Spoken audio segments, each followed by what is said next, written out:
பண்ணிட்டே இருக்கணும் அப்படின்ற மாதிரி விஷயங்கள்லாம் நமக்கு தெரியும்.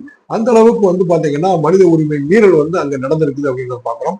அவங்க இந்த விஷயம் வந்து அன்றைக்கு அவர்கள் வந்து மனித உரிமை ஆணையத்துக்கு கொண்டு செல்கிறார்கள்.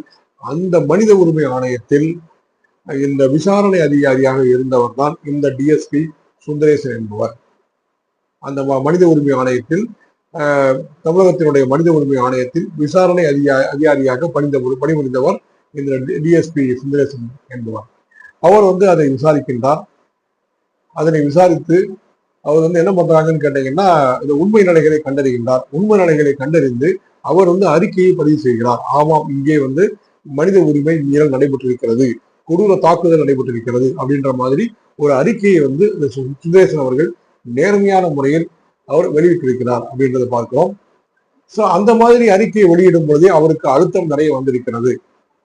அந்த அழுத்தத்தை எல்லாம் மீறி அவர் வந்து நேர்மையாக அந்த அறிக்கையை வெளிப்படுத்தியிருக்கின்றார். அப்படி வெளிப்படுத்தியவுடன் அவரை உடனடியாக அந்த மனித உரிமை ஆணையத்திலிருந்து அவர் வந்து மாற்றப்படுகிறார். இந்த இப்போது பணிபுரிந்து கொண்டிருக்கக்கூடிய அந்த மயிலாடுதுறையில் இருக்கக்கூடிய அந்த மது ஒழிப்பு துறைக்கு அவர் வந்து மாற்றப்படுகிறார்.